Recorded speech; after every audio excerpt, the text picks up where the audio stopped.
이번 코너는 본 방송에서는 절대 알려주지 않는 이야기, MBC 프로그램의 비하인드를 확인할 수 있는 본방 외전 시간입니다. 오늘은 신비한 TV 서프라이즈 20주년 특별판이죠. 서프라이즈 비밀의 방을 연출한 정선희 PD 자리했습니다. 안녕하세요. 안녕하세요. 서프라이즈 비밀의 방 연출을 맡은 정선희 PD입니다. 잘 부탁드립니다. 네, 반갑습니다. 미스터리한 사건들의 이면은 어떤 비밀스러운 이야기가 담겨져 있을지 기대되는데요. 지금부터 서프라이즈 비밀의 방을 주목해봅니다. 20년 전 시작된 신비한 TV 서프라이즈. 그리고 지금부터 들려줄 더 은밀하고 놀라운 이야기. 서프라이즈 비밀의 방. 지금까지 약 8천여 개의 놀라운 이야기들을 소개하며 시청자들의 큰 사랑을 받아온 신비한 TV 서프라이즈가 어느덧 20주년을 맞이했습니다. 이를 기념해 그간 많은 관심을 받았던 이야기들을 한 곳에 모은 특별판 비밀의 방을 선보이고 있는데요.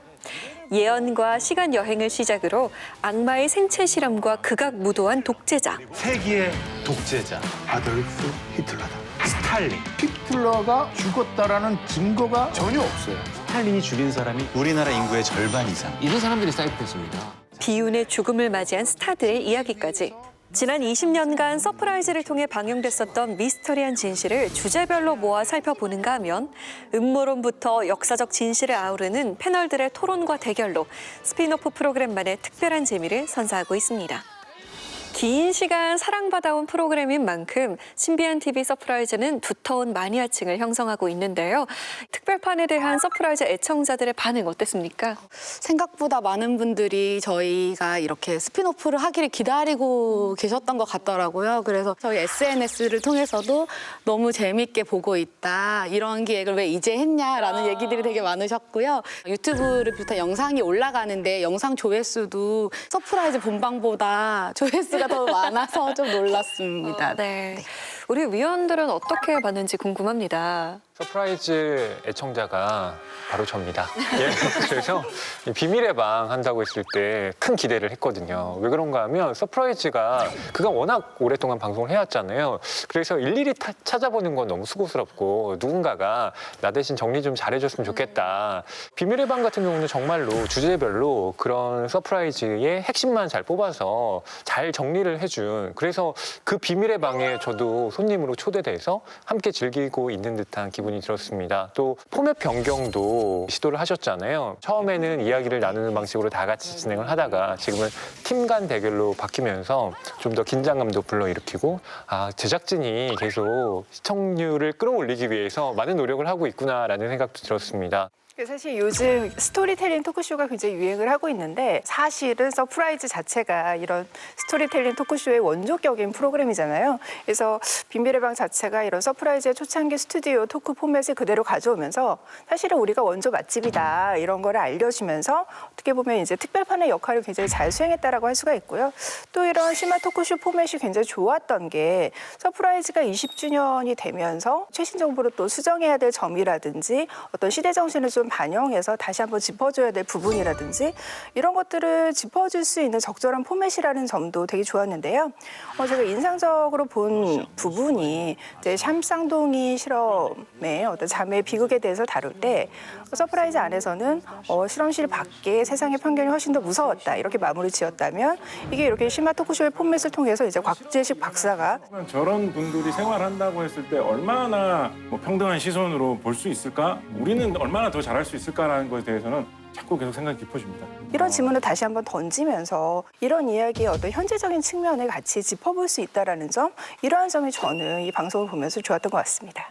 이 서프라이즈가 이제 20년 동안 지속해 오면서 1000회가 넘었는데 굉장히 다양한 화제에 대해서 이야기를 해주었지만 너무 똑같은 얘기가 반복인 것 같은데? 라는 식상해질 우려가 있는 시점에서 다시 분위기를 환기하는 역할로서 스피노프가 굉장히 의미가 있고 재미를 주었다는 생각이 들었습니다. 특히 서프라이즈의 특성상 어떤 이 주제에 대해서 약간 갑론을박이 있을 수 있잖아요. 그러다 보니까 토크쇼로서 약간 소위 이제 서로 반박하고 이런 재미가 더 살아났다고 느껴지는 프로그램 프로그램이었어요. 근데 다만 이런 프로그램의 본연적인 문제점은 있는 것 같아요. 이게 아무래도 이제 음모론이라든가 뭐 기담이라든가 이런 얘기를 하다 보니까 아무리 이제 중간에 나와서 반박을 하고 현실은 이러하다, 뭐 과학적인 증거는 이러하다 이렇다고 하더라도 시청자는 그 반박보다는 앞에 나온 음모론에 좀 주목하기 마련이거든요. 그래서 약간 이제 음모론을 조금 더 널리 퍼뜨리는 그런 반대적인 효과는 있지 않나라는 생각이 들었습니다. 네, 서프라이즈 특별판이라는 점에서 기대가 컸던 만큼 다양한 의견이 있었는데요.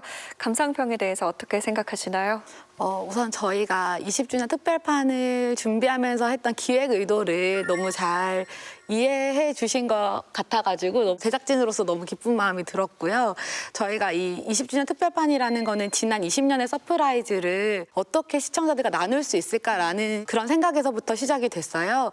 그러다 보니까 이렇게 비밀의 방이라는 공간을 만들었고 서프라이즈 찐팬이라고 생각하는 출연자들이 모여가지고 이야기를 나누고 있거든요. 그러다 보니까 좀 더 재밌고 직접적으로 이렇게 몰입을 해서 얘기를 해주는 것 같아요. 그리고 이제 서프라이즈가 신비한 이야기를 근간으로 더 놀랍고 은밀한 이야기를 하겠다라는 모토로 지금 비밀의 방이 시작됐다 보니 음모론에 어떻게 보면 조금 더 초점이 맞춰질 수도 있는데 이런 부분들은 앞으로 제작하면서 조금 더 주의를 하도록 하겠습니다. 자, 그럼 본격적으로 정선희 PD와 함께 서프라이즈 비밀의 방에 대한 궁금증 풀어나가 보겠습니다. 위원들은 비밀의 방 제작 과정에 있어서 어떤 점들이 좀 궁금하셨어요? 일단 기획부터 질문을 드리고 싶은데요. 굉장히 다양한 아이디어가 많이 나왔을 것 같아요. 이렇게 많은 자료를 가지고 어떻게 할 것인가. 그 많은 아이디어들 중에서 스토리텔링 쇼를 기획하게 된 계기가 무엇인지 궁금합니다.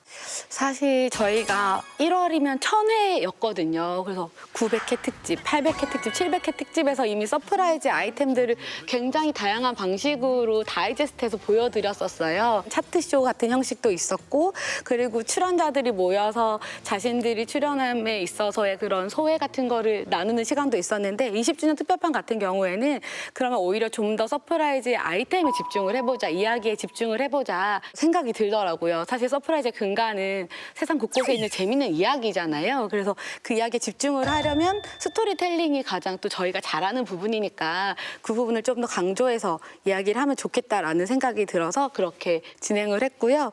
또 하나는 지금 기존의 수많은 이런 스토리텔링 프로그램이라든지 차트쇼를 보면 서프라이즈에서 지난 20년 동안 했던 아이템들이 굉장히 많아요. 그래서 저희가 사실은 원조인데요. 이 말을 너무 하고 싶었는데 이 이야기들을 누구보다 재밌게 전달할 수 있어요라는 그런 생각이 들었어가지고 원조로서의 자부심이 네, 있군요. 원조로서의 자부심이 있었는데 이번 기회에 조금 자랑할 수 있지 않았나 싶습니다. 앞에 타이틀이 그냥 원조라고 붙여두시면 저도 궁금한 게 있는데 작가들이 본인이 이제 글도 쓰고 뭐 PD들도 프로그램을 만들지만 자기 만든 게 다 기억이 안 나거든요. 맞아요. 네, 그러다 보니까 사실 그간 쌓아온 그런 자료들 살펴보시는 것도 굉장히 힘들 것 같고 그 아이템을 선별하는 그 과정에 대해서 좀 말씀을 부탁드려요. 서프라이즈가 20년이 됐다고 했잖아요. 근데 이 프로그램이 되게 특이한 게 10년 이상 된 작가, PD들이 굉장히 많이 있어요. 그래서 음모론 뭐 있지? 탁 얘기를 하면 다다다다다 나오는 거예요. 이미 이제 이분들은 데이터베이스가 다들 머리에 남아있고 그러다 보니까 사실 저희는 이 아이템들을 찾는 게 어렵지 이 지금 갖고 있는 아이템들을 엮는 과정은 오히려 되게 재밌게 할 수 있었다. 인간 네. 알고리즘이네요. 네, 맞아요. 네. 서프라이즈 비밀의 방이 어디까지나 특별판이기 때문에 오리지널 방송에서 이제 소스를 기반으로 하잖아요. 그 아이템을 재가공하는 과정에서 이제 새로 뭐 보완을 한다거나 새로 취재가 필요한 부분도 있었을 것 같은데 그 과정에서 좀 특별히 힘들었던 점이 있다면 듣고 싶습니다. 아이템들을 계속 팔로우업을 하고 있어요. 그래서 히틀러 같은 경우에도 굉장히 많은 부분을 얘기할 수 있었던 이유가 히틀러라는 사람에 대해서 계속 이렇게 예의주시를 하고 있었기 때문에 계속 데이터가 축적이 돼가지고 여러 번 아이템을 할 수 있었던 거거든요. 그런 것처럼 아이템 보충을 꾸준히 해와가지고 이 20주년 특별판에서는 그 저장해놨던 아이템들을 쉽게 활용을 할 수 있었던 것 같아요. 예를 들면 저희가 예언에서 일루미나티 카드를 했었는데요. 그게 2013년에 방송을 한번 했었고 그때는 9.11 테러 관련해서 카드가 9.11 테러를 예언했다라는 부분이었는데 그 후에 저희가 이 비밀의 방에서 새롭게 했던 부분은 도쿄올림픽이 왜 연기가 됐냐. 도쿄올림픽 그에 열리지 못하는 걸 의미합니다. 시계탑이 일본 긴자 거리에 있는 와코타워 시계탑이랑 똑같습니다. 이 예언 카드에 이미 예언이 돼 있었다. 그거는 사실 과거에 저희가 방송했을 때는 도쿄올림픽이 일어나지 않았으니까 예언이 맞는지 아닌지 알 수가 없었잖아요. 근데 그 부분을 저희가 추가로 했고 그런 식으로 저희가 굉장히 많은 아이템들을 계속 팔로우업을 하고 있어가지고 오늘 이 비밀의 방을 위해서 큰 빌드업을 한 게 아닌가라는 생각이 듭니다. 네. 서프라이즈 비밀의 방이 단골 아이템을 다루셨잖아요. 히틀러도 그렇고 CIA 같이. 또 예언처럼 미래가 불확실한 요즘 시대에 이 키워드가 좀 더 소구력을 지닌 아이템이다 싶은 그런 주제도 다뤘는데 PD님께서 개인적으로 꼭 다뤄보고 싶은 아이템이 방송되었다. 혹은 이런 걸 못 다뤄줬다 하는 측면이 있다면 듣고 싶습니다. 개인적으로 계속 다루고 싶은 아이템은 UFO라든지 우주라든지 이 미확인 물체들 있잖아요. 그 부분이 사실 서프라이즈 어떻게 보면 또 하나의 그런 장르거든요. 그래서 그 중에서도 레이건 대통령이 왜 배우에서 대통령이 됐는가를 아시나요? 그래서 네, 사실은 레이건 대통령이 배우 시절에 파티에 가는 길이었대요. 근데 가던 중에 외계인을 만난 거예요. 그래서 외계인이 너는 더 이상 배우를 하지 말고 정치를 해라. 뭐 이런 메시지를 들었다고 해요. 그리고 실제로도 UFO를 굉장히 많이 목격하기도 했고요. 그래서 그의 방향이 배우에서 대통령으로 전환되는 시점이었거든요. 되게 재밌잖아요. 그래서 이런 이야기들을 저희가 되게 많이 가지고 있거든요. 그래서 저는 이런 UFO랑 이렇게 미확인 물체 한번 엮어가지고 아이템 하고 싶습니다. 자, 이번에는 비밀의 방을 더욱 흥미롭게 만들어주는 스튜디오와 관련해서 이야기 나눠볼까 하는데요. 평소 서프라이즈 찐팬으로 알려진 정형돈 씨, 그리고 스토리텔러로서 두각을 보이는 장성규 씨를 필두로 연예인 요원과 전문가 패널들이 쇼의 재미를 더해주고 있습니다. 스튜디오 진행에 있어서 어떤 점이 좀 궁금하셨나요? 가장 아무래도 흥미로운 것은 정형돈 씨의 진행인 것 같아요. 정형돈 씨가 서프라이즈 찐팬으로 알려져 있고 심지어 방송에서도 막 디테일까지 기억하는 등 찐팬으로서의 면모를 보여주었거든요. MC를 섭외하겠다라고 할 때 정형돈 씨로 결정하게 된 과정, 섭외에 들어갔을 때 정형돈 씨의 반응, 미팅 당시의 분위기 이런 것들이 약간 궁금합니다. 정형돈 씨가 안 되면 이 프로그램은 존재할 가치가 없다라고 생각을 해가지고 정형돈 씨가 1순위여서 가장 먼저 전화를 드렸고요. 굉장히 흔쾌히 만납시다. 제가 할 얘기가 너무 많습니다. 이렇게 얘기가 나오셨거든요. 그래서 실제로 미팅을 했더니 자기가 봤던 이야기들을 굉장히 얘기를 많이 해주시는 거예요. 악마의 실험 같은 경우에도 정형돈 씨가 오히려 방향을 잡아주셨거든요. 서프라이즈 비밀의 방 1회에서 정형돈 씨가 오프닝에 이렇게 얘기해요. 서프라이즈 1회 어떤 거 첫 아이템 기억하십니까? 뇌과학에 대해서 1회 첫 아이템이었거든요.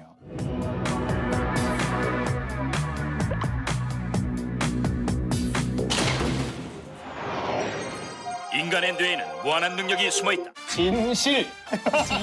진실입니다. 대본도 아니었고 정말 본인이 정말 광팬이셔가지고 나올 수 있었던 그런 말들이 정말 녹화 곳곳에 있었고 분위기를 너무 잘 잡아주셨어요. 그래서 서프라이즈 찐팬으로서 리더로서 이렇게 진행을 많이 해주셔가지고 녹화도 한결 수월하게 진행을 할 수 있었어요. 네네. 3, 4회에 등장한 판정 요원이 전부 다 이제 방송에서도 자막으로 강조가 됐지만 MZ세대를 대표하는 그 아이돌들이 나왔잖아요. 판정 요원으로서 이런 특정 세대의 시선이 필요하다고 생각하신 어떤 배경이 있는지 궁금합니다.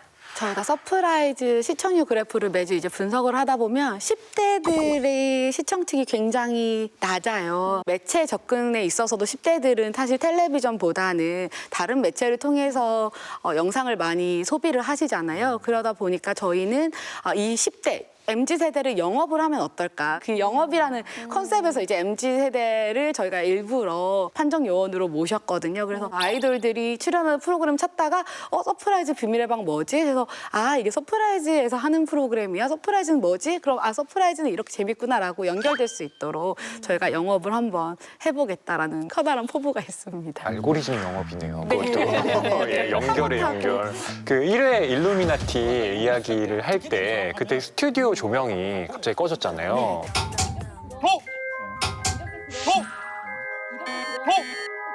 갑자기 조명 꺼졌어. 조명이 꺼졌어, 조명이. 그때 담당 PD로서 어떤 느낌이 드셨는지 궁금해요. 사실 방송에서 첫 회에 이렇게 뭔가 사고가 발생하면 뭐 귀신이 보인다거나 이러면 대박 난다 이런 속설 있잖아요. 은근 기대하셨는지요? 은근 기대했습니다. 은근이 아니고 많이 기대했습니다. 사실 우리가 귀신 얘기할 때도 갑자기 쿵 소리 나면 깜짝 놀라는 것처럼 음모론을 얘기하는데 조명이 꺼지니까 사람들이 이건 일루미나티가 보내는 신호다. 더 이상 우리를 얘기하지 말라는 거다라고 하면서 정영돈 씨부터 너무너무 즐거워하셨거든요. 이번에는 서프라이즈 비밀의 방의 가장 중요한 축이죠. 은밀하고도 놀라운 이야기들에 대해서 짚어보겠습니다. 비밀의 방에선 예언, 세계의 독재자, 비운의 스타 등 하나의 카테고리를 만들어서 다양한 이야기를 한데 엮어내는 형식을 취하고 있는데요. 위원들은 어떤 주제의 에피소드가 가장 인상 깊었나요? 저는 아무래도 1회 예언편이 정말로 충격적으로 재미있었어요. 하늘에서 공포의 대왕이 내려오리라. 노스트라다무스. 1900의 90의 9년 7의 달 하늘에서 공포의 대왕이 내려오리라는 그의 사행시는 지구 종말이라는 예언과 신화에 얽혀 있습니다. 그때 지구에 뭐 변화 없었나요? 그때 그 순간은 진짜 조용히 지나갔어요. 오히려 없었군요. 바바반가는 네. 1911년 불가리아에서 출생을 했는데 12살 무렵에 토네이도에 휩쓸리는 사고로 시력을 잃은 후 미래를 보기 시작했습니다. 체르노빌 원전 사고, 버락 오바마의 미 대통령 당선, 자신의 죽을 날도 맞아요. 예언을 했습니다. 서프라이즈에서 화제가 된 예언가들을 소개하는 동시에 이 신빙성을 짚는 토론을 굉장히 열띠게 했잖아요. 날짜를 많이 얘기했을 거라고 생각합니다. 8월 12일, 8월 12일. 내일 모레쯤, 다음 달 보름쯤 여러 번 얘기했을 거라고 생각합니다. 패널에 개성이 드러나면서 이 토크쇼로서의 어떤 면모도 드러났다라고 생각이 들었습니다. 첫 번째 주제로 우리가 예언을 해야 된다라고 선정한 이유가 있었는지 궁금합니다. 저희가 첫 방송이 1월에 했거든요. 1월이면 사람들이 다들 신년 운세를 보잖아요. 그리고 신년 운세를 보고 1년이 어떻게 진행될지를 예상을 하는 예언을 또 찾아보더라고요. 그래서 시청자들이 가장 지금 약간 관심 있는 부분이랑 좀 맞았으면 좋겠다라는 생각이 있어서 예언을 먼저 선택을 했고요. 그리고 더 나아가서 서프라이즈 비밀의 방도 어떻게 될지를 한번 점쳐보고 싶어서 예언이랑 키워드로 되게 당차게 시작해봤습니다. 존 웨인의 미스터리한 죽음을 다뤘던 에피소드가 기억에 남는데요. 존 웨인이었습니다. 영화 개봉 이후 영화에 관계된 사람들에게 이상한 일이 벌어지기 시작합니다. 전체의 40%가 넘는 91명. 그 암에 걸려서 사망한 사람 중에 개인의 어떤 죽음으로 시작을 한 이야기가 점점 어떤 사회적 참사의 이야기로 확대되는 어떤 서사구조의 측면에서 굉장히 흥미로웠고 8년까지 7년 동안 네바다 사막에서 총 97회 개최됐다. 핵폭발 쇼를 관람하는 것이 인체에 모해하다고 홍보를 했던 것이다. 음모론은 흔히 경계를 해야 된다, 해악, 위험성에 대해서 많이들 이야기를 하지만 권력이 은폐한 진실에 대해서 의심을 품고 거기에서 어떤 숨겨진 진실을 드러내게 하는 그런 순기능이 있는데 이게 바로 전형적인 어떤 음모론의 순기능을 보여준 사례 같아서 되게 인상적이었는데요. 해당 에피소드를 재가공하는 과정에서 이런 포인트는 꼭 살리고 싶다라는 어떤 포인트가 있으셨는지 궁금합니다. 존 웨인의 죽음은 그 미 정부에서 핵실험을 일반인들, 정말 평범한 시민들을 대상으로 한 되게 거대한 잘못된 악행이었거든요. 사람들이 그냥 일반인들이 그렇게 희생됐어 했을 때는 집중을 하지 않을 수 있는데 당대 최고의 스타가 일반 시민들처럼 똑같이 그런 핵에 피폭이 됐는데 그걸 모르고 죽었어 라는 점에서 정부의 비윤리적이었던 모습들을 조금 강조할 수 있는 이야기였어요. 저희가 음모론을 다루고 그리고 어떻게 보면 일종의 가십 같은 이야기를 다루지만 시청자분들이 봤을 때 이 속에서도 저희가 생각할 거리가 남아있고 조금의 경각심을 줄 수 있다면 서프라이즈와 서프라이즈 이 비밀의 방이 그냥 예능적으로 웃고 넘어가는 것이 아니라 조금은 더 의미 있는 프로그램이 되지 않을까라는 생각이 들어서 그래서 존 웨인은 일부러 저희가 그런 식으로 아이템을 짜봐봤습니다. 4회에서 폴 맥카트니의 대역에 대한 이야기도 나왔는데 폴 맥카트니가 갑작스러운 사고로 죽자 비틀즈 소속사 측에서 폴 맥카트니 닮은 사람 콘테스트를 연 후에 그의 대역을 뽑았다고 합니다. 자켓 사진에 폴 맥카트니 왼쪽 팔 부분을 잠깐 봐주시겠습니까? O, P, D라고 적혀 있는 거 보이시죠? Officially pronounced dead. 공식적인 사망 선고를 뜻한다라는 거죠. 곽재식 박사가 또 여러 반론을 제기하잖아요. 확인돼 있는 거예요. OPP입니다. 온타리오 주라고 하죠. 온타리오 프로빈스 폴리스. 온타리오 주의 경찰 패치입니다. 곽재식 박사가 준비해오는 저 반론들 제작진이 미리 좀 준비를 해주시는 건지 아니면 곽재식 박사가 정말 개인적으로 그런 것들을 다 준비해오는 건지 어느 쪽이 맞나요? 50대 50인 것 같아요. 네, 곽재식 박사님도 굉장히 이런 부분에서 관심이 정말 많으시고 섭외 요청을 드렸을 때부터 서프라이즈 그럼 저 나가야죠. 저 진짜 찐팬이에요 라고 하셨거든요. 그래서 저희가 이런 주제로 이런 이야기로 이번 회차를 진행할 거예요 라고 했을 때 본인이 먼저 팩트를 한 번 더 확인을 하시고 그리고 본인이 알고 계신 부분이 이런 부분이 있으니까 이런 부분을 녹여내면 어떻겠냐라고 또 제언도 해주셔가지고 그런 부분들 50대 50 정도로 진행이 되고 있어요. 정말 하나의 에피소드에도 제작진의 섬세한 준비 과정이 녹아있음을 알 수 있는 시간이었는데요. 마지막으로 오늘 자리해주신 정선희 PD에게 전하고픈 한마디가 있다면요. 서프라이즈가 20년을 이어올 수 있게 한 어떤 그 정신적인 기반이 있다면 역시 호기심과 탐구 정신인 것 같아요. 그 탐구 정신을 비밀의 방에서도 이어갔으면 좋겠고요. 개인의 사건을 다룰 때 약간의 가십처럼 흥미로 다루기가 쉬운데 비밀의 방에서는 그것을 조금 더 진지한 태도로 세계 역사의 다양한 흐름을 담아내는 그런 프로그램으로 태어날 수 있기를 바라겠습니다. 서프라이즈가 주로 이제 과거 일을 다루다 보니까 이건 진짜 옛날 이야기지. 그 옛날엔 이랬었지. 이렇게 끝날 수가 있는데 비밀의 방을 통해서 오히려 그 이야기의 동시대성을 재발견하게 되는 것 같았어요. 그래서 이게 특별판이라기보다는 어떻게 보면 지금 서프라이즈의 완전판 같은 프로그램이 아닌가 보면서 그런 생각이 들었습니다. 네, 구슬이 서말이어도 꿰어야 보배라는 말이 있잖아요. 서프라이즈의 그 수많은 구슬들을 비밀의 방이 잘 꿰어서 정말로 보배로 만들어주셨으면 합니다. 네, 앞으로도 비밀의 방이 보여줄 무수한 가능성을 응원하겠습니다. 자, 그럼 마지막으로 서프라이즈와 비밀의 방을 사랑해주시는 시청자분들에게 하고픈 이야기가 있다면요? 서프라이즈가 올해 20주년이 되었거든요. 20년이라는 시간 동안 시청자분들이 사랑을 해주셨기 때문에 가능했던 게 아닌가 싶고요. 그래서 역사와 시간이 흐르는 한 서프라이즈는 계속된다라고 말씀드리고 싶습니다. 네, 그래서 많은 시청 부탁드리겠습니다. 네, 자, 오늘 나와주셔서 정말 감사합니다. 수십 년간 축적되어 온 미스터리한 소재의 토론과 대결이라는 심화적 성격을 곁들인 서프라이즈 비밀의 방. 스피인오프 프로그램의 다양한 가능성을 보여준 프로그램으로 시청자들에게 오래도록 기억될 수 있기를 바라겠습니다. 자성의 소리와 리얼한 비평을 가감없이 전하는 리얼비평 탐나는 TV. 날카로운 시청자들의 목소리를 담아서 다음 주에 다시 돌아오겠습니다. 고맙습니다.